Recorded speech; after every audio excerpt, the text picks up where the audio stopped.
السلام عليكم ورحمة الله وبركاته. الحمد لله وكفى وسلام على عباده الذين اصطفى. أما بعد، أعوذ بالله من الشيطان الرجيم. بسم الله الرحمن الرحيم. لن ينال الله لحومها ولا دماؤها ولكن يناله التقوى منكم. قال النبي صلى الله عليه وسلم: من وجد ساعة لم يضحي فلا يقربن مصلنا. وقال النبي صلى الله عليه وسلم: يا أيها الناس، على أهل بيت في كل يوم أضحية، أو كما قال عليه الصلاة والسلام.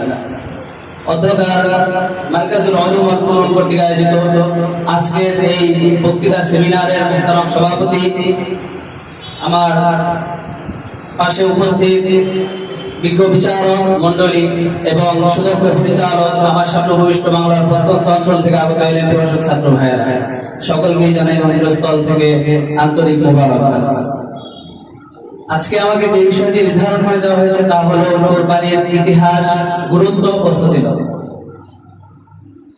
সময় অত্যন্ত সংক্ষিপ্ত।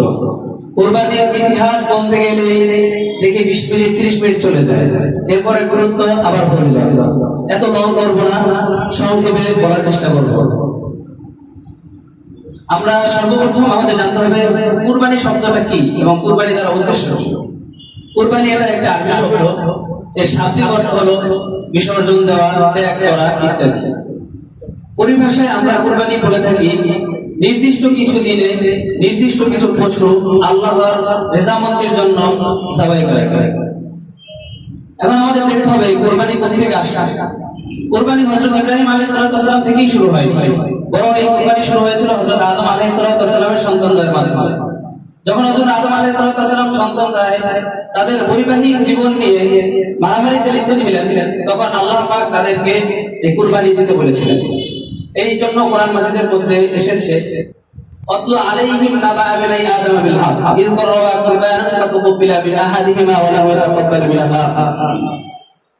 এই কুরবানির ধারাবাহিকতা হযরত ইব্রাহিম আলাইহিস সালামের জামানায় হযরত ইব্রাহিম আলাইহিস সালামের মাধ্যমে পূর্ণতা লাভ করে। হযরত ইব্রাহিম আলাইহিস সালাম যখন যৌবন পেরিয়ে বার্ধক্যে উপনীত হন, তখন তার কোনো সন্তান ছিল না, তিনি বাবার মর্যাদায় আধিষ্ঠিত হতে পারেন।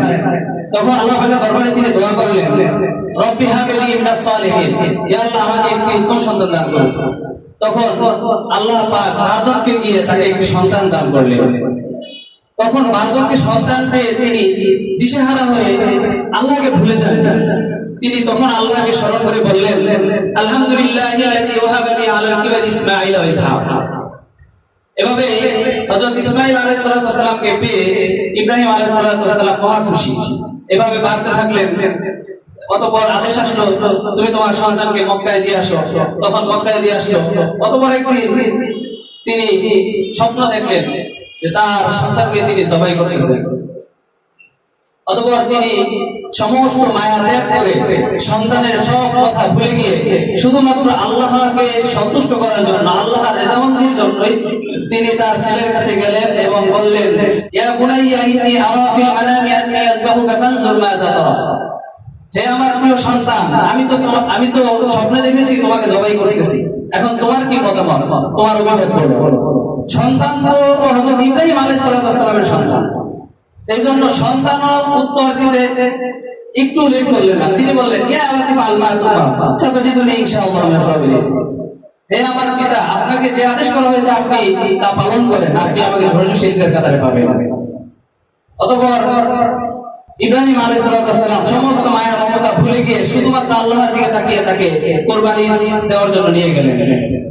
কুরবানির চেষ্টা করলেন, কিন্তু কুরবানি হলো না। অতঃপর আল্লাহ পাক যখন দেখলেন যে ইব্রাহিম আলাইহিস সালাম সন্তান পেয়ে তাকে ভুলে যাননি, তখন তিনি বললেন, তোমার পরীক্ষা শেষ, তুমি পরীক্ষায় পাস হয়েছো, জান্নাত থেকে একটি দুম্বা পাঠিয়ে দিলেন। এভাবেই কুরবানির পূর্ণতা লাভ করে। এই কুরবানির ধারাবাহিকতা এখন আমাদের মাঝে। এই কুরবানির গুরুত্ব কতটুকু? কুরবানির গুরুত্ব বুঝাতে গিয়ে আল্লাহ পাক কোরআন মাজিদে বলেন, ইন্না আতাইনাকাল কাউসার ফাসাল্লি লিরাব্বিকা ওয়ানহার। হে নবী, আমি আপনাকে কাউসার দান করেছি, সুতরাং আপনি নামাজ পড়ুন এবং কুরবানি করুন।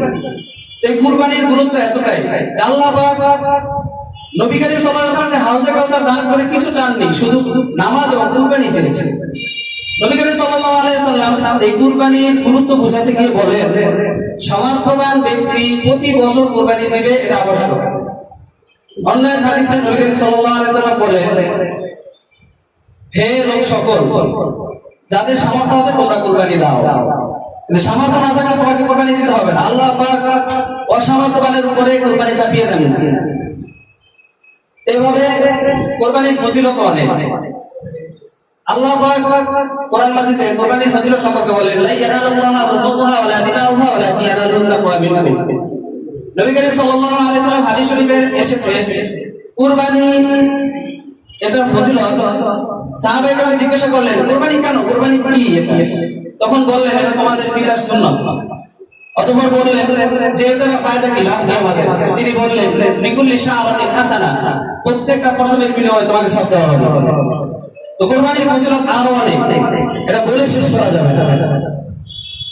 সুতরাং এই কুরবানি নিয়ে বর্তমানে যেই একটা ফিতনা চলতেছে, সেটা হলো অনেক বুদ্ধিমান লোক আছে যারা নিজেকে বুদ্ধিমানই দাবি করে, এরা বলে যে কুরবানি দিয়ে ফায়দা কি, কুরবানি এটা একটা পশু হত্যা, এটা মহাপাপ, এটা খারাপ দেখা যায়। তো এরা দলিল দেয় যে মানবিকতা নাই।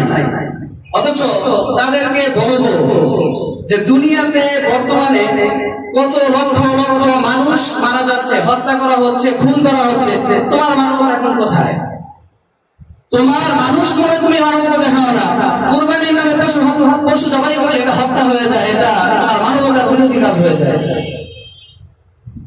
এই জন্য আমরা যদি দেখি প্রত্যেকটা ইন্ডাস্ট্রিতে প্রতিদিন লক্ষ লক্ষ পশু জবাই করা হচ্ছে, অথচ এই পশুটাই যখন কোরবানির নামে আসে, যখন নির্দিষ্ট সময়ে নির্দিষ্ট একটা সওয়াবের উদ্দেশ্যে আসে, তখন তাদের শরীরে জ্বালাপোড়া শুরু হয়ে যায়।